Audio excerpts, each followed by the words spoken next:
कलश लेकर, भला हुआ कलश लेकर राजा खड़ा होता है और भावना भाता है कि ओहो भाग्य मेरे, अहो भाग्य मेरे, आज धरती के देवता भावी सिद्ध भावी अरहंत को मैं जंगल में पड़गान कर आहार करके दूं। कभी ऐसे श्रावक को भाव हुए आप लोगों के? कभी ये भावना भाई हमने, हम शिखर जी पहुंचे, आज शायद हमें अगर मुनिराज मिल जाए जो शाश्वत तीर्थ भूमि है, करोड़ों करोड़ों मुनिराज जहाँ से मुक्ति को प्राप्त हुए, वहाँ कभी हम समय निकाल कर चौका लगाकर पड़घान करने का निर्णय करके पहुँचे नहीं। वहाँ तो अनेक भोजनशालाओं में सुबह शाम अलग अलग भोजन चाटने खाने तो इंसान घूमता है, पर कभी समय लेकर ये नहीं सोचता कि वहाँ जाकर भी मुनिराज का पड़घान हम करें। भूल जाता है। बस राजा पड़घान के लिए खड़ा होता है और पुण्यात्मा के नियोग से तो मुनिराज तो सहज ही पड़क जाते ही है। अब जंगल में राजा अकेला था, मुनिराज की भी पड़गान की विधि शायद राजा की कलश की हो, जो भी हो, मुनिराज वहां आकर खड़े हो गए। राजा ने पड़गान किया, नवदा भक्ति पूर्वक राजा ने मुनिराज को, धरती के देवता को उच्चासन प्रदान किया। उच्चासन प्रदान करते हुए पूजा सभी नवदा भक्ति पूर्ण हुई और मुनिराज को आहार प्रारंभ होने से पूर्व थाली दिखाई गई। आप भी दिखाते हैं ना थाली? 56 भोग बने थे। अब राजा का पड़ाव था, सीधी छोटी सी बात थोड़ी है। एक सामान्य श्रावक भी जो स्वयं नहीं खाता, उससे कई अधिक गुना आहार में बनाकर खिलाना चाहता है। फिर तो राजा के 56 भोग बने थे, थाली दिखाई जाती है। मुनिराज की पता नहीं प्रदीप जी क्या कौन सी विधि थी, जितने 56 भोग बने थे वे सभी 56 भोग एक करते हुए पूरी थाली खाली, एक थाली, दूसरी थाली, तीसरी थाली, चौथी थाली, पांचवें थाली में उस पुण्यंकर सेठ की मात्र इतनी सी खिचड़ी बची थी। मात्र खिचड़ी और पानी छोड़कर सभी सामग्री मुनिराज ने अलग कर दी। पूरी सामग्री मुनिराज ने अलग कर दी। वो चोरी छुपे सेठ बाहर से देख रहा था, अरे मेरी खिचड़ी, मैंने मुट्ठी भर चावल, मैंने मुट्ठी भर मूंग की दाल दी थी, राजा का सब भोग निकल गया, 56 भोग निकल गए। राजा को जबकि पता नहीं था, पर जिसका द्रव्य था उसको बोध था। वह दरवाजे से चोरी छुपे खिड़की से देख रहा था, मैं ना दिखूं पर कम से कम जो खिचड़ी मैंने मां लगता है ना, मैंने जो बनाया वो चल जाए, वो भी खुश था। मेरी खिचड़ी, मेरी मुट्ठी भर चावल, कोई बात नहीं, मैंने तो कई बार खाया है सेठ जी बनकर, 56 भोग भी खाए हैं। आज तो मुनिराज को ये खिचड़ी चलनी चाहिए। शायद उस दिन उन्होंने यही वृत्ति परिसंख्यान नियम लिया होगा कि जंगल में अगर खिचड़ी मिल जाए तो ग्रहण करूंगा, हो सकता है यही नियम था। और खिचड़ी पुण्य के उदय से मिल गई। 1 ग्रास, 2 ग्रास, 3 ग्रास, चम्मच, पूरी खिचड़ी। अब मुनिराज को तो मात्र खिचड़ी और पानी ही लेना था। मुनिराज को क्या पता किसकी खिचड़ी, किसका भोग, किसका क्या। वह खिचड़ी पूर्ण रूप से, मतलब थोड़ा सा बर्तन में शेष रखकर मुनिराज ने वो खिचड़ी जितनी अपनी शक्ति थी, मतलब जितना लेना था उतनी योग्यता से उन्होंने लिया। और कुछ श्रावक के लिए वही बर्तन में छोड़कर, ये ध्यान रखना माताओं, कभी थाली कटोरी बर्तन साफ करके पोंछ करके नहीं चलाया जाता, कुछ शेष उसमें बचाने की आवश्यकता होती है। शेष कुछ बचा था, आहार हो गए। मुनिराज पुनः अपने मार्ग से निकल गए और जैसे ही राजन पुनः थाली पर बैठता है, वह उसको नौकरों के द्वारा खबर मिलती है कि ये जो खिचड़ी थी ना, राजन जो आज खिचड़ी थी, आज अपने भोजनशाला में खिचड़ी बनी ही नहीं थी अपने पास। कहाँ खिचड़ी, 56 भोग खाने वाले आप, और खिचड़ी कहाँ? उनको पता चला ये चावल और ये मूंग की दाल किसकी है।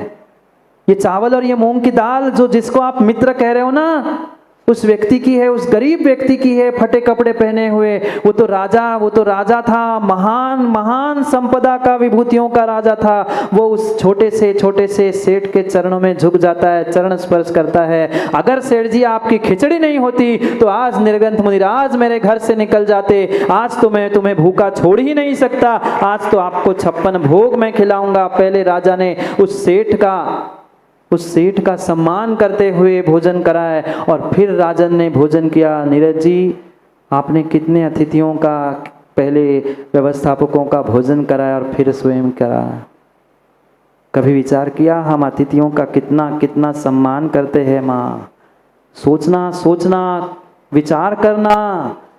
उस सेठ ने खिचड़ी, उस सेठ की खिचड़ी चली इसलिए राजा इतना खुश होगा। अगर सेठ नहीं आता, अगर वो व्यक्ति नहीं आता, उसे नहीं पता था सेठ है, वो तो व्यक्ति गरीब मानकर उसका चरण स्पर्श करते हुए कह रहा था, अरे मित्र तू नहीं होता, तेरी खिचड़ी नहीं होती, तेरे चावल तेरी मूंग की दाल नहीं होती, तो आज निर्ग्रंथ मुनिराज मेरे घर से भूखे चले जाते। कितना कितना हो भाग्य है, मेरे करोड़ों की, लाखों की, अरबों की संपदा धिक्कारने योग्य है, तेरी मुट्ठी भर चावल और मूंग की दाल से बनी हुई खिचड़ी धन्य है। इसलिए तो कहा है साईं इतना दीजिए, साईं इतना दीजिए, जामे कुटुंब समाए, मैं भूखा ना रहूं, साधु भूखा ना जाए, साधु भूखा ना जाए। नगर में साधु आकर, नगर में साधु आकर, नगर में साधु आकर, माताओं धिक्कार है जो अपने अपने अपने स्वयं के हाथों से चौका लगाकर शुद्ध भोजन बनाकर पड़घान करके आहार नहीं दे पा रहा है, वह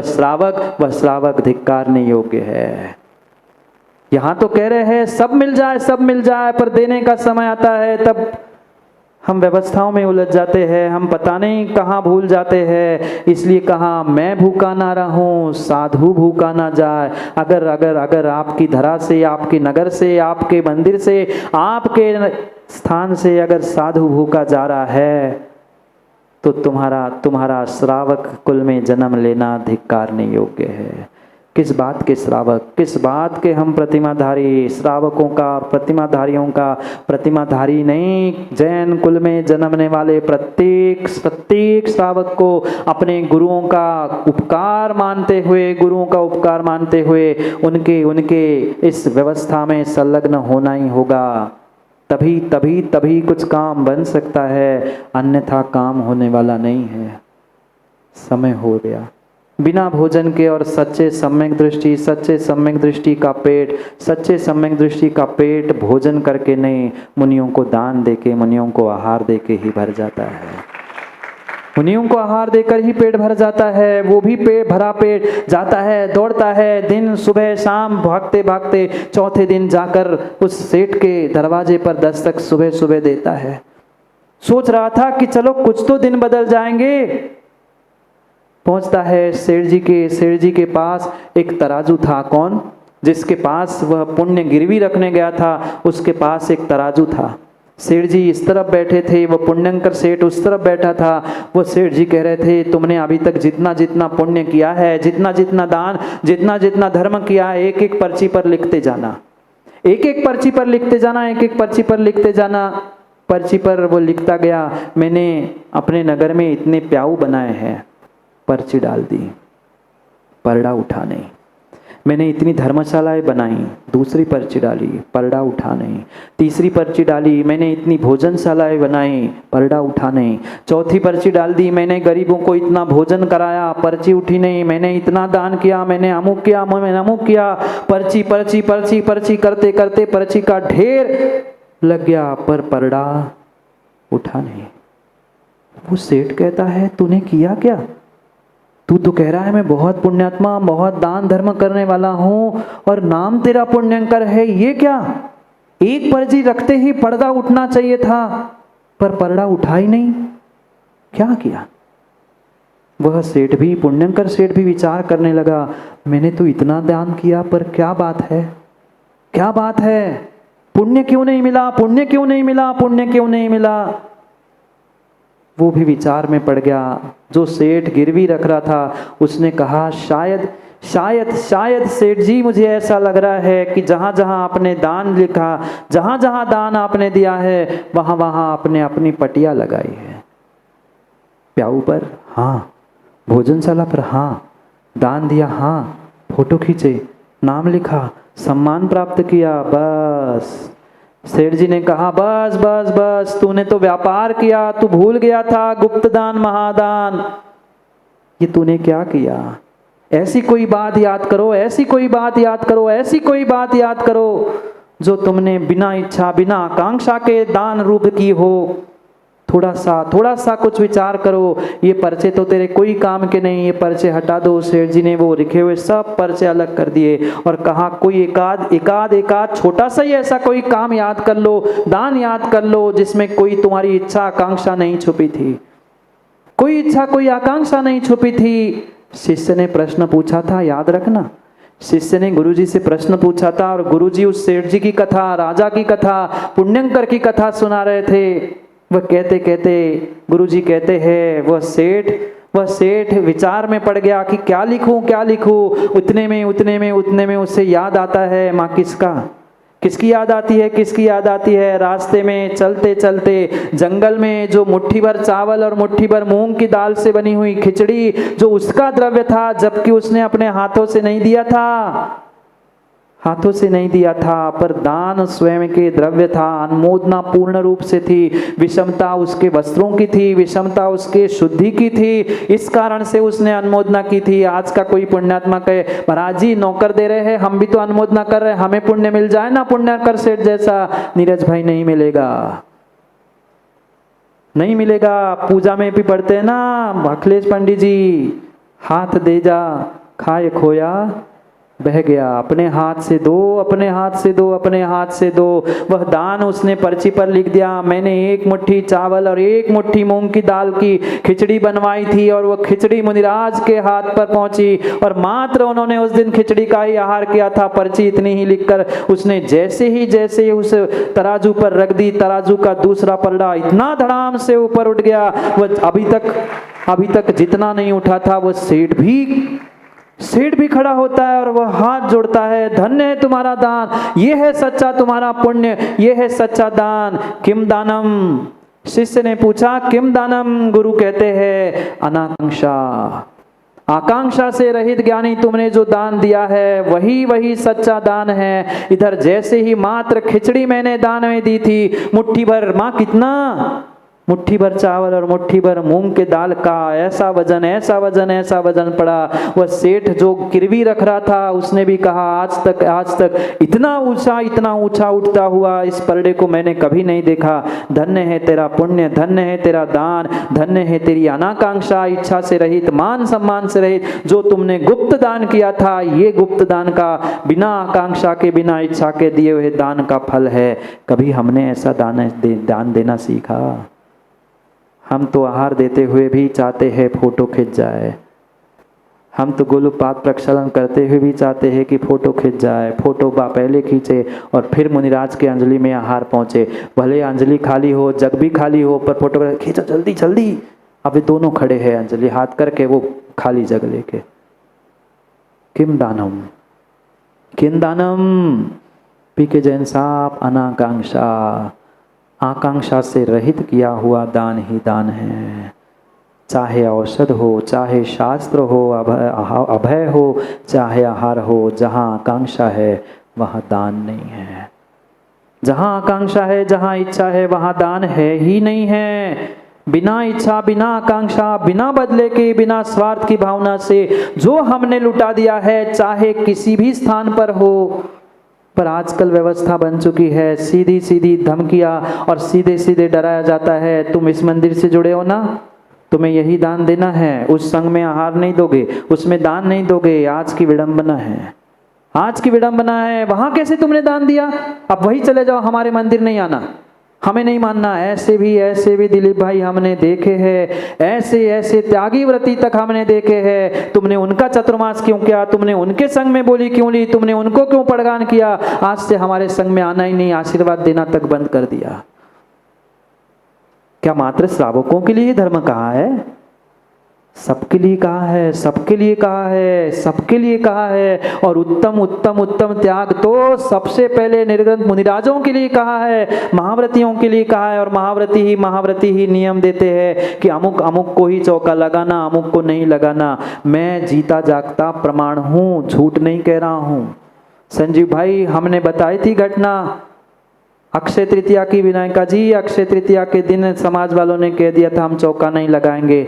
बाद में पता कर दिया तो अमुक सागर ने कहा था कि आप अमुक संघ के अलावा दूसरों को चौका नहीं लगाओगे। कायोत्सर करवा के सभा में वह नियम दिलाया गया था। जिन बिंब, जिन यात्रा, जिन आगार, जिन महोत्सव, इन चार के अलावा जिन तीर्थ, जिन आगम और जिन आयतन, ये जो बच्चों के लिए आपने दिया ना माताओं, ध्यान रखना, जिन आयतन हैं, ये आज इतनी उम्र में इतनी धर्म की प्रभावना कर रहे हैं, फिर जब युवा होंगे, प्रौढ़ होंगे कि कितनी बड़ी धर्म की प्रभावना होगी। और इन 30, 50, 60, 70 बच्चों में से एक आध ही कोई विशुद्ध सागर, एक आध ही कोई सुनील सागर और एक आध ही कोई निकल जाए तो कितनी धर्म की महान प्रभावना होगी। फिर सोच लेना, फिर अगर कहीं आपका पुण्य गिरवी रखने के लिए मिल जाए तब आप निर्णय कर लेना कि हाँ, 1 साल हमने भी कभी बच्चे को पढ़ाया था, हाँ 1 ग्रास हमने भी कभी खिचड़ी का दिया था।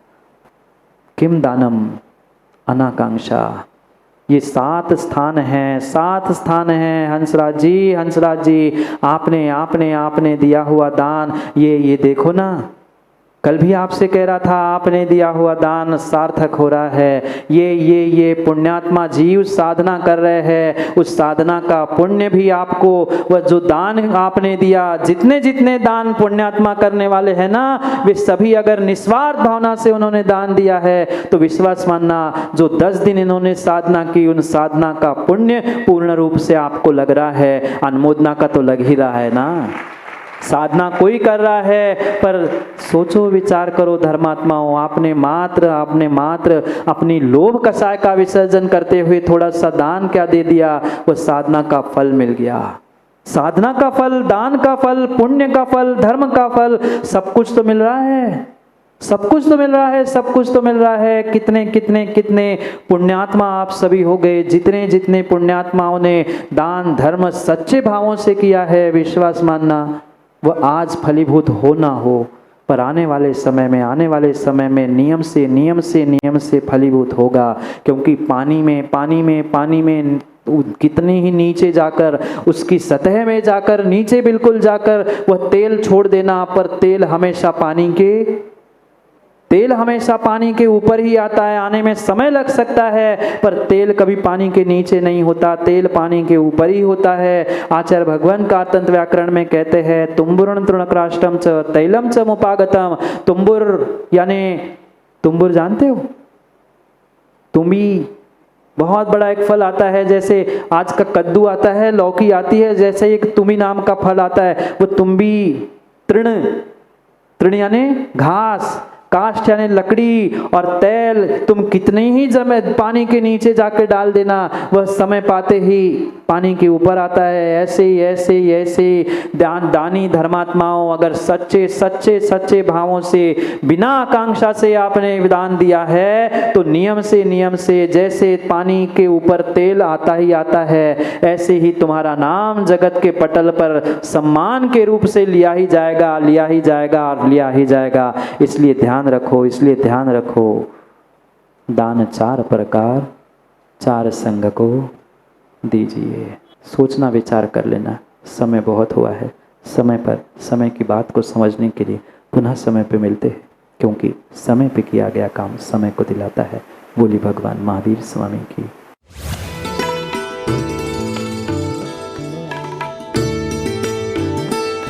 स्वभाव प्रच्छादकम पौद्गलिकम ज्ञान